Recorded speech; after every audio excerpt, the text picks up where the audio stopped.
कि देखिए ये ऑनलाइन चैटिंग भी बहुत कमाल की चीज होते हैं मिस्टर पूजा जी। क्योंकि सारी बात लिखने के बाद मोबाइल पे उधर से रिप्लाई आते हैं कि हम पूजा जी नहीं बल्कि उसकी मम्मी जी बोल रहे हैं।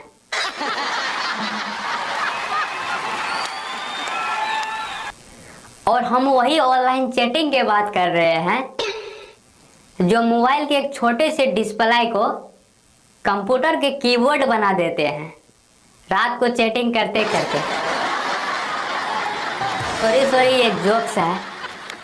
देखिए मैडम जी, लेकिन ये जोक्स नहीं है और आप ऐसे ही हंसते रहे थोड़ा देर और तो मेरे सीने से दिल निकल के आपके दिल से बोलेगा। क्योंकि आपकी सूरत मेरे दिल में ऐसे बस गए हैं कि जैसे छोटे से दरवाजे में भैंस फंस गए हैं। और आप लोग मानिए न मानिए ये भी जोक्स है। क्योंकि हम लोग सारे लड़के ऊपर वाले से एक ही चीज गुजारिश करते हैं कि हम लोग को गर्लफ्रेंड ऐसा मिलना चाहिए कि जो बोले तुम हजारों लड़कियों के साथ रहा करो लेकिन प्यार सिर्फ हमसे किया करो। लेकिन ये हम लोग को नसीब में कहाँ है। और आप लोग कहीं न कहीं ये गाना तो जरूर ही सुने होंगे कि जिस दिन तेरे मेरे अब बात नहीं होते और दिन नहीं गुजरता कि रात नहीं होती। कि देखिए हम दोनों के प्यार की कहानी भी बहुत अजीब की चीज होते हैं। क्योंकि हम गए थे मार्केट सब्जी आनने के लिए और वो भी गए थे मार्केट सब्जी लाने के लिए और हम दोनों उधर से आ रहे थे और ऊपर वाले के कृपा देखिए कि हम दोनों टकरा जाते हैं और हमारा भी सब्जी गिर जाते हैं, उसका भी सब्जी गिर जाते हैं। और देखिए हम ऐसे झुक के चले जाते हैं सब्जी उठाने के लिए और वो भी मेरे सामने ऐसे बाल के हटा के सब्जी उठा रहे थे। आय क्या मुस्कान था, क्या चेहरा था। देख के ही मुझे ख्याल आया कि चल ये तो हमारे दिल में फिक्स है।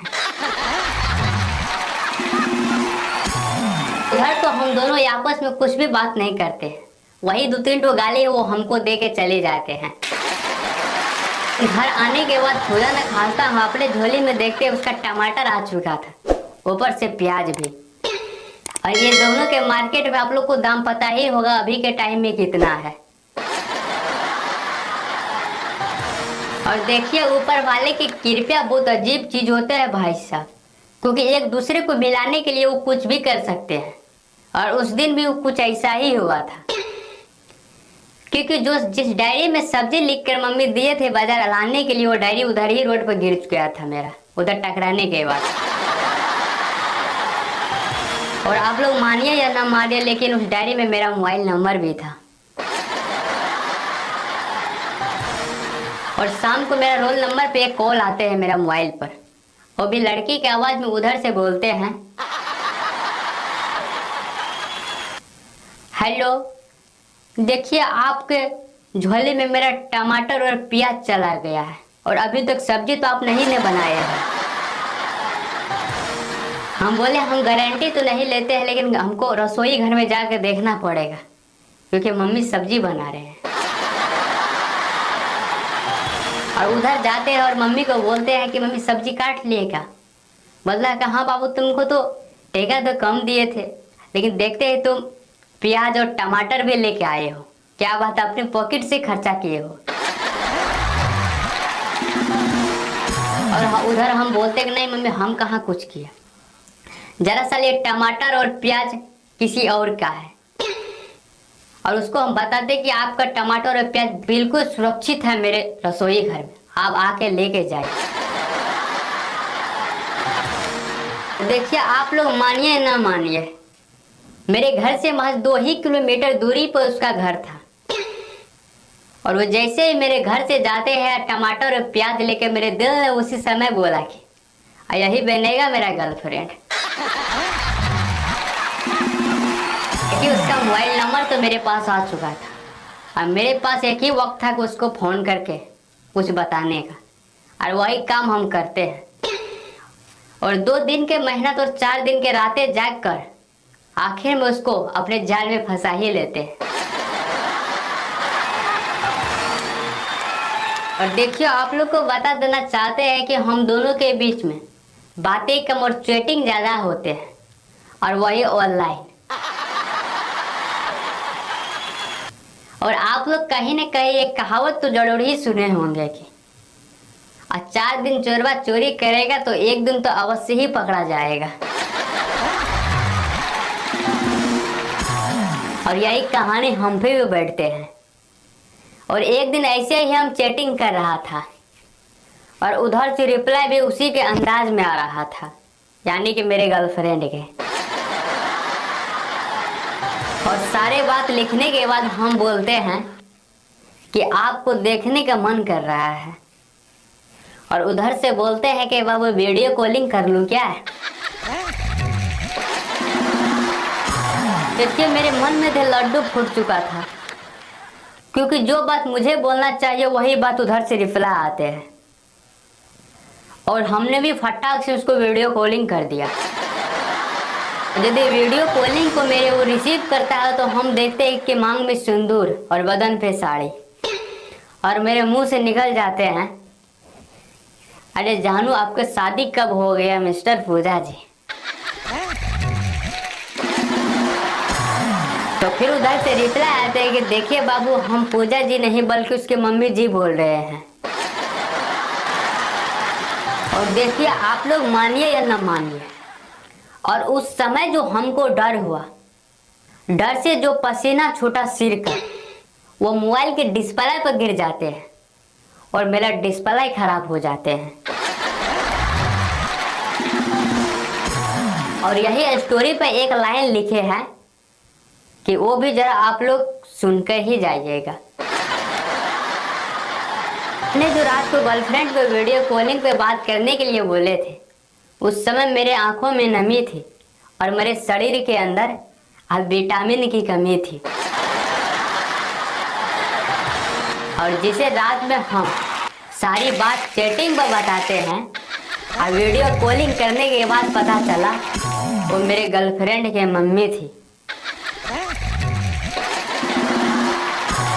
तो चलिए किसी इंटरेस्टिंग शो के साथ फिर मिलते हैं, लेकिन आप लोग जा रहे हो तो चैनल को लाइक और सब्सक्राइब करके भी जाइएगा।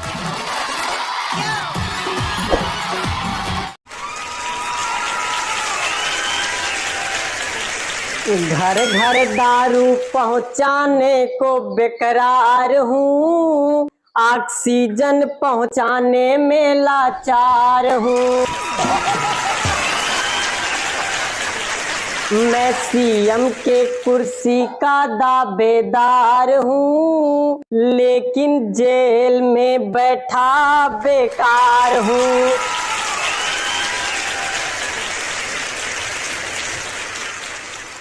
मैं केजरीवाल की बात नहीं कर रहा हूँ। नमस्कार, प्रणाम। हम छगनलाल के सुपुत्र मगनलाल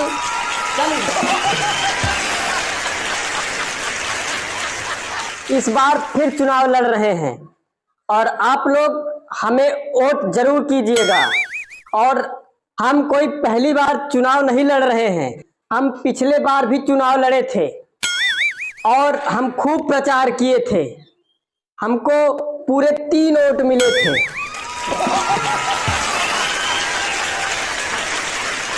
मैंने तुरंत पुलिस से Z+ सिक्योरिटी मांग लिया। कोतवाल साहब मुझे डांटते हुए बोले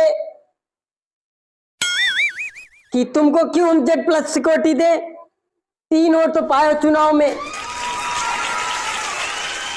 तो हम उनसे बोले, कोतवाल साहब, जिस शहर में हमारे इतने विरोधी हो कि इतने बड़े चुनाव में मात्र 3 वोट मिले, तो हमारी सुरक्षा की जिम्मेदारी सरकार को बनती है कि नहीं? यहाँ पे बैठी जितनी आम जनता है मैं सबसे यही अनुरोध कर रहा हूं कि अगर मैं वोट मांगने आऊं तो इस तरह बेइज्जती मेरी मत करना।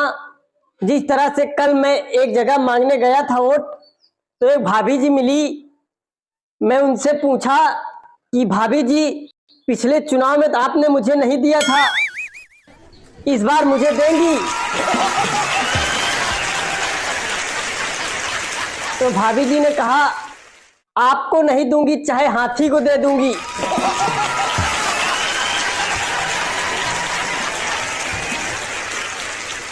भाभी जी मुझको आम आदमी पार्टी का समझ ली। आप लोगों को पता है कि जनता को आम जनता क्यों कहा जाता है? क्योंकि चुनाव जीतने के बाद नेताजी जनता को आम की तरह चूसते हैं, इसलिए जनता को आम जनता कहते हैं।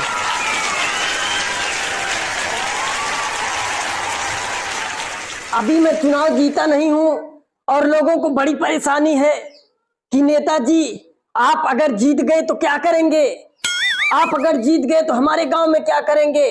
उस गांव में क्या करेंगे? मेरे लिए क्या करेंगे?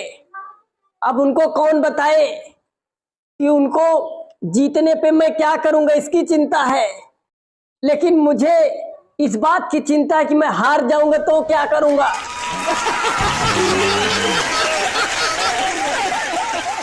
खेत बेच के चुनाव लड़ रहा हूं।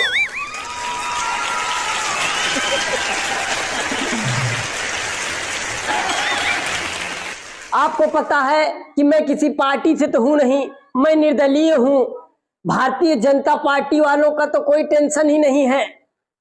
कल मैं चुनाव प्रचार के लिए गया था तो एक गली में बोर्ड लगा था, गली मोहल्ला शहर देश विदेश में कहीं भी अगर सरकार बनानी हो तो हमसे संपर्क करें। और नीचे मोटी मोटी हेडिंग में लिखा था, आपका अमित शाह ईवीएम होलसेलर, पहले इस्तेमाल करें फिर विश्वास करें।